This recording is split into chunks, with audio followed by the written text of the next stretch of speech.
ನಿನ್ನೆ ತಾನೇ ಕಾಟೇರ ಸಿನಿಮಾದ 50 ಡೇಸ್ ಸೆಲೆಬ್ರೇಷನ್ ನಡೆದಿತ್ತು. ಆ ಸಂದರ್ಭದಲ್ಲಿ ದರ್ಶನ್ ಅವರು ಟೈಟಲ್ ರಿಜಿಸ್ಟ್ರೇಷನ್ ಬಗ್ಗೆ ಕೆಲವೊಂದು ಕ್ಲಾರಿಟಿಯನ್ನು ಕೊಟ್ಟಿದ್ದರು. ನಿಜವಾಗ್ಲೂ ಈ ಟೈಟಲ್ ಯಾರ ಹೆಸರಲ್ಲಿದೆ ಅನ್ನೋದನ್ನು ಚೇಂಬರ್ ಅಧ್ಯಕ್ಷರಾದ NM ಸುರೇಶ್ ಅವ್ರ ಹತ್ರನೇ ಕೇಳೋಣ ಬನ್ನಿ. ಸರ್ ನಿನ್ನೆ ಆಗಿರುವಂಥ ಕಾಂಟ್ರವರ್ಸಿ ಬಗ್ಗೆ ನಿಮ್ಗೆ ಗೊತ್ತೇ ಇದೆ. ಇದ್ರ ಬಗ್ಗೆ ನೀವೇನು ಹೇಳ್ತೀರಾ? ಕಾಂಟ್ರವರ್ಷಿಯಲ್ ಅದೊಂದು ಇಶ್ಯೂ ಅಷ್ಟೇ, ಸ್ಮಾಲ್ ಇಶ್ಯೂ ಅಷ್ಟೇ. ಅದು ಕಾಟೇರ ಸಿನಿಮಾನ ಯಾರ್ದು ಟೈಟ್ಲು ಅನ್ನೋದು ಒಂದು ವಿವಾದ. ಸಿನಿಮಾ ರಿಲೀಸ್ ಆಗಿದೆ, 50 ದಿನ ಓಡಿದೆ, ಸಕ್ಸಸ್ಫುಲ್ ಆಗಿದೆ, ಜನ ಎಲ್ಲ ಮನ್ನಣೆ ಕೊಟ್ಟಿದ್ದಾರೆ, ದರ್ಶನ್ ಅವರು ಅಭಿನಯ ಒಪ್ಕೊಂಡಿದ್ದಾರೆ.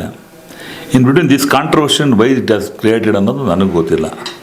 ನಮ್ಮ ಇದ್ರ ಪ್ರಕಾರ ವಾಣಿಜ್ಯ ಮಂಡಳಿ ಸ್ಟ್ಯಾಟಿಸ್ಟಿಕ್ಸ್ ಪ್ರಕಾರ, ನಮ್ಮ ರೆಕಾರ್ಡ್ಸ್ ಪ್ರಕಾರ ಕಾಟೇರ ಸಿನಿಮಾನ ಫಸ್ಟ್ ರಿಜಿಸ್ಟ್ರೇಷನ್ ಮಾಡಿದ್ದು ಉಮಾಪತಿಯವರು 2017 ರಿಜಿಸ್ಟರ್ ಮಾಡ್ತಿದ್ರು.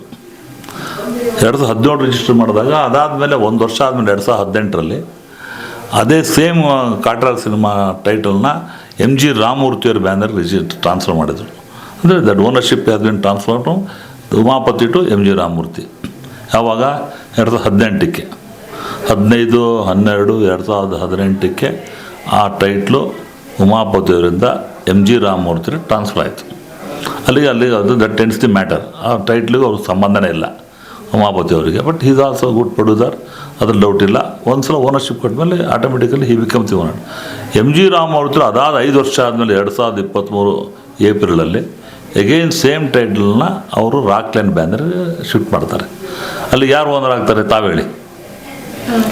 Rockline owner. Automatic ownership transfer 1% to person ಅಷ್ಟೇ. ಒಂದು ಪ್ರಾಪರ್ಟಿ ಸೇಲ್ ಮಾಡಿದಂಗೆ. That property belongs to Umapathi ಇರ್ಬೋದು. ಉಮಾಪತಿ ಏನು ಮಾಡಿದ್ರು ಅದನ್ನು ಅವ್ರ ಹೆಸರು ಟ್ರಾನ್ಸ್ಫರ್, ಅಲ್ಲಿಂದ ಅಲ್ಲಿ ಟ್ರಾನ್ಸ್ಫರ್ ಆಯಿತು. ಅದರಿಂದ ಈ ವಿವಾದನ ಇಲ್ಲಿಗೆ ಅಂತ್ಯಗೊಳಿಸಿ ಇದು ಅಬ್ಸಲ್ಯೂಟ್ ಓನರ್ ಕಾಟೇರದು, ಅಬ್ಸಲ್ಯೂಟ್ ಉಮಾಪತಿಯರಾದಮೇಲೆ ರಾಮಮೂರ್ತಿ ಆದಮೇಲೆ ಇವರು ರಾಕ್ಲೈನರು, ಅಲ್ಲಿಗೆ ಆಯಿತು. ಅಷ್ಟೇ ನಮ್ಮ ರೆಕಾರ್ಡ್ ಪ್ರಕಾರ ಮಾತಾಡಬೇಕಾಗಿತ್ತು. ನನ್ನ ಅನಿಸಿಕೆ, ನನ್ನ ಅನುಭವದ ಪ್ರಕಾರ ಇದು ಒಂದು ಒಳ್ಳೆಯ ಸಿನಿಮಾ ಹಿಟ್ಟಾದಮೇಲೆ ಅದಕ್ಕೆ ಸಾಕಷ್ಟು ಜನ ಮನ್ನಣೆ ಹೊಂದಿದೆ, ಜನ ಅಭಿಪ್ರಾಯ ಇದೆ, ಸಿನಿಮಾ ಸೂಪರ್ ಡೂಪರ್ ಹಿಟ್ಟಾಗಿದೆ. ಅದರಿಂದ ಅವರಿಗೆ ಇಲ್ಲಿಗೆ ಈ ವಿಚಾರನ ಅಂತ್ಯ ಮಾಡಿ ಕ್ಲೋಸ್ ಮಾಡಿ. ಅದು ಯಾಕೆ ಇಷ್ಟೊಂದು ರಿಫ್ಟ್ ಆಗ್ತಾಯಿದೆ ನನಗಂತೂ ಗೊತ್ತಿಲ್ಲ. ಉಮಾಪತಿಯವರು ದೊಡ್ಡ ಪ್ರೊಡ್ಯೂಸರು, ಇವರು ದೊಡ್ಡ ಪ್ರೊಡ್ಯೂಸರ್, ರಾಕ್ಲೈನರು ಕೂಡ ದೊಡ್ಡ ಪ್ರೊಡ್ಯೂಸರು, ತರುಣ್ ಸುಧೀರ್ ಕೂಡ ವೆರಿ ಬಿಗ್ ಡೈರೆಕ್ಟ್ರು. ಎದಾಲ್ಡೆ ಪ್ರೊಡ್ಯೂನ್ ರಾಬರ್ಟು ಅವರೇ ಮಾಡಿದ್ದು, ಇದನ್ನು ಅವರೇ ಮಾಡಿದ್ದು. This controversy why it has happen ಅನ್ನೋದು ಅವರಿಗೆ ಗೊತ್ತು ಅಷ್ಟೇ ಹೊರತು ನಮಗೆ ಗೊತ್ತಿಲ್ಲ. ನಮ್ಮ ಪ್ರಕಾರ as per our available records now as on date Kaatera title ಒಂದು ರಾಕ್ಲೈನ್ ವೆಂಕಟೇಶ್ ಅಷ್ಟೇ. ಸರ್, ಇವಾಗ ಪ್ರೊಡ್ಯೂಸರ್ ಅಂದರೆ ಅನ್ನದಾತ ಅಂತ ಹೇಳ್ತಾರೆ. ಈ ಅನ್ನದಾತರಿಗೆ ತಗಡು ಅನ್ನೋ ವಿಷಯ ಎಷ್ಟು ಒಳ್ಳೆಯದು ನಿಮ್ಮ ಪ್ರಕಾರ? ಇದು ಯಾವ ಥರ ನೀವು ಹೇಳೋದಾದರೆ ಏನಂತ ಹೇಳ್ತೀರಾ? ಮೇಡಮ್, ಯಾರೋ ಅವ್ರ ಬಾಯಲ್ಲಿ ಬಂದಿದ್ದು ವರ್ಣಿಗೆ ನಮಗೆ ಕೇಳಿದ್ರೆ ನಾವೇನು ಹೇಳೋದು? ತಗಡು ಅನ್ನೋದೇನೋ ನನಗೇನೋ ಯೂಶ್ವಲ್ ಮಾತಾಡ್ತಿರ್ತಾರೆ, ತಗಡು ಥರ ಮಾತಾಡ್ತಿಲ್ಲ ಅಂತಾರೆ ನಮ್ಮ ಕನ್ನಡದಲ್ಲಿ.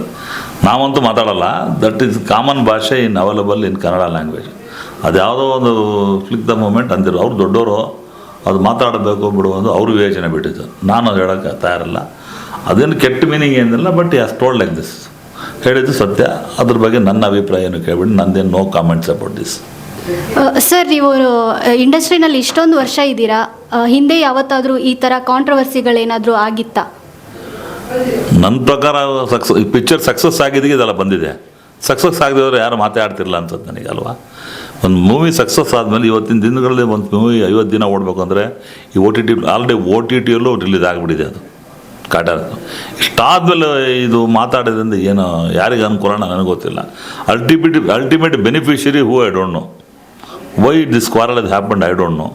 ನೀವು ಮಾಧ್ಯಮದವ್ರಿಗೆ ಭವಿಷ್ಯತ್ ತುಂಬ ಚೆನ್ನಾಗಿ ಗೊತ್ತಿರುತ್ತೆ, ತಿಳ್ಕೊಂಡಿರ್ತೀರ. ಗೊತ್ತಿದ್ರೆ ನನಗೂ ಕೂಡ ಹೇಳಿ, ನಾನು ತಿಳ್ಕೊತೀನಿ ಮುಂದೆ.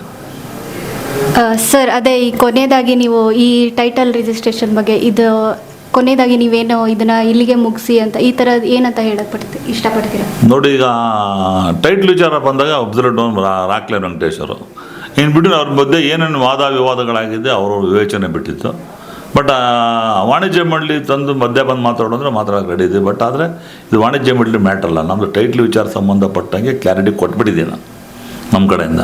ಅದರಿಂದ ದಿಸ್ ಮ್ಯಾಟ್ರ್ ಇಲ್ಲಿಗೆ ಕ್ಲೋಸ್ ಮಾಡೋದು ಒಳ್ಳೆಯದು ಅಂತ ನನ್ನ ಅನಿಸಿಕೆ ವಾಣಿಜ್ಯ ಮಂಡಳಿ ಪರವಾಗಿ ಅವ್ರು ಕೇಳ್ಕೊತೀನಿ. ಲೆಟ್ ದೆಮ್ ಕ್ಲೋಸ್ ದಿಸ್ ಬೇಕಾದ್ರೆ ಜನ ನೋಡ್ತಾ ಇರ್ತಾರೆ, ಕೋಟ್ಯಾಂತರ ಅಭಿಮಾನಿಗಳು ದರ್ಶನ್ಗಿರೋ ಫ್ಯಾನ್ಸು ಬಹುಶಃ ನನಗೆ ಕನ್ನಡ ಚಿತ್ರರಂಗದ ಒನ್ ಆಫ್ ದಿ ಟಾಪ್, ಅವರ one of the top hero.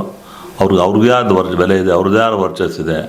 Umapathi ಗೌಡರು ಕೂಡ ಒಳ್ಳೆ ದೊಡ್ಡ ನಿರ್ಮಾಪಕರು, ಅವರು ಒಂದು MLA ಕ್ಯಾಂಡಿಡೇಟು, ಒಂದು ದೊಡ್ಡ ಪಕ್ಷದಲ್ಲೇ MLA ಕ್ಯಾಂಡಿಡೇಟ್ ಆಗಿ ನಿಂತಿರೋರು. ಈ ವಿಚಾರಗಳನ್ನು ಅವ್ರವ್ರ ಗೌರವಗಳನ್ನು ಅವ್ರು ಕಳ್ಕೊಳ್ಳೋದು ಬೇಡ ಅಂತ ನನ್ನ ವೈಯಕ್ತಿಕವಾದ ಅಭಿಪ್ರಾಯ. ದಯವಿಟ್ಟು please kindly close the matter issue ನವ್ it self ಅಂತ ನಾನು ಕೇಳ್ಕೊತೀನಿ ಅಷ್ಟೇ. SSTV ಸಿನಿಮಾ ಜಗತ್ತಿನ ಕ್ಷಣ ಕ್ಷಣದ ಸುದ್ದಿಯೊಂದಿಗೆ.